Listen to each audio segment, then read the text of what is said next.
Hey, what up, y'all? It's your boy Def, a TDF. I hope everyone's having a blessed day. Let me go ahead and apologize for my long hiatus. I know it's been a while since I posted anything.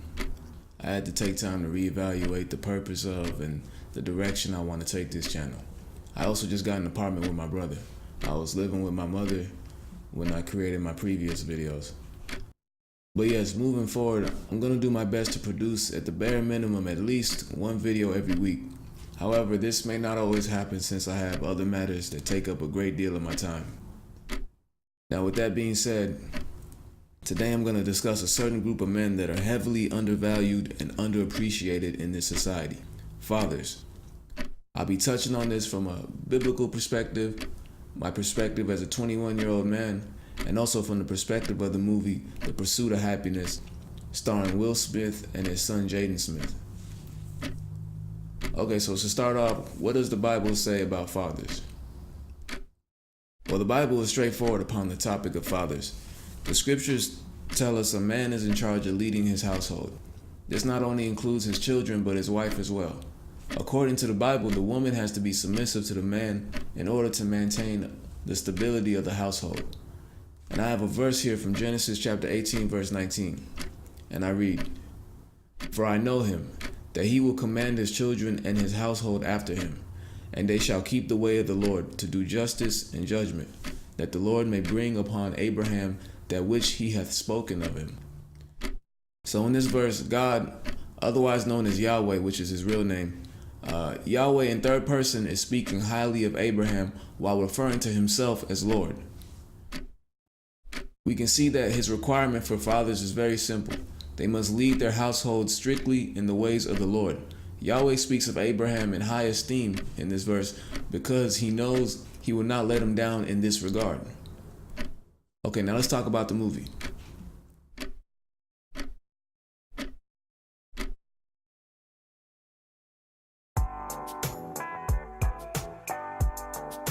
The Pursuit of Happiness is a movie that takes place in the 80s. It's about a man by the name of Chris Gardner, played by Will Smith, and the never-ending struggles and turmoil he went through during his relentless effort to excel in an internship program at the Dean Witter law firm. His persistence resulted in him landing the only stockbroker position that was available at the firm. He did all this while single-handedly taking care of his son Christopher, who's played by Jaden Smith. Gardner's wife abandoned them at the beginning of the movie. Real quick, let me go ahead and say this. We men, especially so-called black men, will never ever get another movie like this. With the heavy promotion of feminism and the LGBTQ agenda, along with the overall constant attack on masculinity in this society, one can assume that men will never ever get another movie that focuses on and appreciates the qualities of true manhood. Now let's get back to the movie. The first powerful scene in this movie occurs when Chris confronts his wife Linda for taking Christopher away from him. He emphatically tells her, "Don't you ever take my son away from me again." She then blames him for their family shortcomings and tells him she's not happy anymore. Chris then replies by telling her, "Then go get happy, but Christopher is staying with me." This scene effectively shows us that although Chris is eager to take whatever means necessary to improve the conditions of his life, the most important thing to him is his son. He doesn't mind his wife leaving, but he'll be damned if she takes his son with her. In this moment, we the audience understand that Chris is doing everything he's doing, not for himself, not for his wife, but for his son. Okay, so the next powerful scene in this movie is when Chris and his son Christopher are playing basketball. Christopher tells his father he's going pro. Chris, being an extremely rational thinker, disagrees and decides to break down to his son why this will likely never happen. Christopher, now saddened, throws the ball away and no longer wants to shoot. This scene is powerful because Chris, in that moment, realizes he's not being a true father to his son by shooting down a dream of his.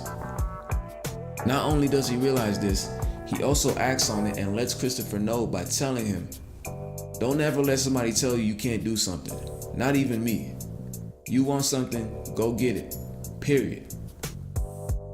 For him to go out of his way to correct himself for the sake of his 5-year-old son not only shows how much he truly loved him, but it also shows how well he understood the repercussions of shooting down any dream of his son's, no matter how young he is or how far-fetched his dreams may seem. Oftentimes, it is our fathers or father figures that challenge us to keep pursuing our dreams no matter how difficult or daunting they may become during our pursuits of them. This scene between Chris and his son is a perfect example of that. Okay, so the last powerful scene in this movie regarding the topic at hand is when Chris and his son arrive at their motel one night to see all their belongings outside the door and they have been locked out. You can see the despair in Chris's eyes, but he still keeps his cool for the sake of his son. He then tells Christopher, "Let's go." And of course, Christopher, being a child and also being very tired, begins to throw a fit, screaming, "Open the door!" That's when Chris comes over, quickly grabs him, shakes him, and tells him to stop. He then leaves. Christopher, now quiet, follows behind him. This is a powerful scene because Chris, for the first time, addresses his son's emotionality. We, the audience, can observe that both of them feel similarly about the situation, but their reactions are completely different for two reasons. The first and more obvious reason is the fact that Chris is an adult and Christopher is a child. But the second and more important reason for the difference in their reactions is because Chris is a man and Christopher is still a boy. This scene is actually a teaching moment between a father and his son. The lesson is this: as a man, you cannot get caught up in the emotionality of any given circumstance or situation. As a man, you must think of solutions to your problems and act on them. This is a huge problem in the so-called black community. Not necessarily because so-called black men are weak, but actually because most so-called black men are raised by single so-called black women. Thus, they inherit the emotionality of their mothers. Going back to the scene where Chris and his son arrive at the motel and see their belongings outside. Do you think the average so-called black woman would have reacted to the situation the same way Chris did? Probably not.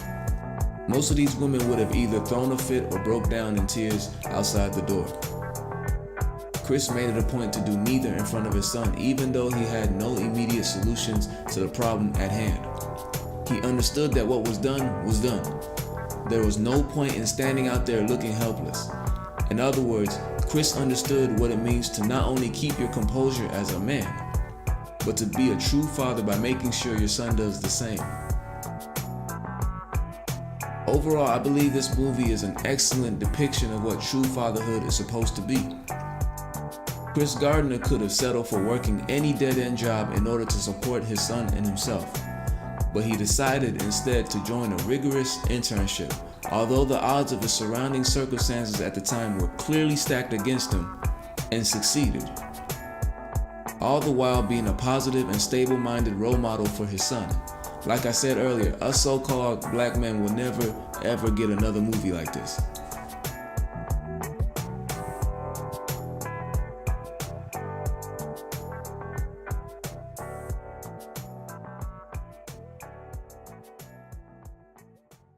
Alright, so since the topic of this video has to do with the importance of fathers, I'd like to take the time to talk about my father.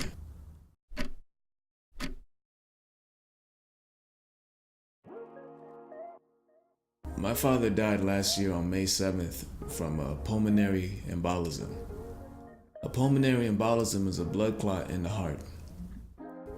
It still feels like it was just yesterday he was here. My father and I had a pretty good relationship, though I feel it could have been even better. There's not a single day that goes by I don't think about him. He's always on my mind. It really hits you when the one man whose sole purpose is to look out for you in life dies without any sign or warning. One minute he's here, and the next he's gone. No other man can fill that void, and to be young when it happens only worsens the blow. There's so much I was looking forward to doing with my father.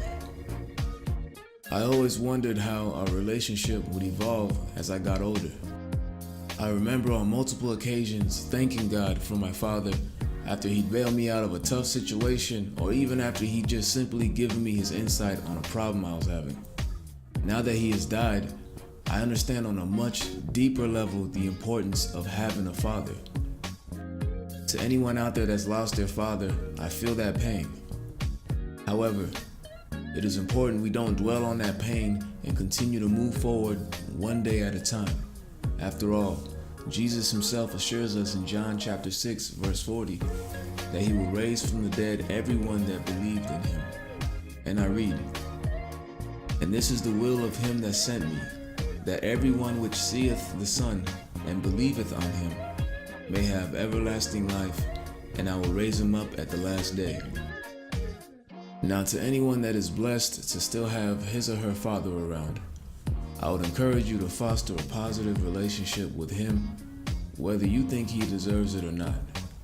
Life has a funny way of making you believe you have so much time to get things done. Trust me, you don't. Don't procrastinate. Focus on the here and now for the sake of getting the most out of that relationship. Tirelessly make use of all the opportunities you are given every day to show your father you appreciate him. No need for grandiose gestures. Just a sincere thank you goes a long way. You only get one father in this life, and once he's gone, he's gone. There is no going back. Personally, I pushed off a lot of things under the false assumption I had ample time to handle them later on in life. I always looked forward to the day I'd be able to retire my father from his job.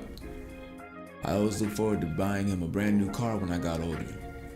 There were times I found myself wondering what kind of a grandfather he would be to my future kids. I now realize I should have spent more time living in the present. I should have made more of an effort to spend time with my father one-on-one instead of assuming he'd still be alive during my adulthood. I will always regret these missed opportunities. The best advice I can give y'all is don't let life finesse you. Don't let life finesse you out of making the most of your relationships, especially the ones with your parents.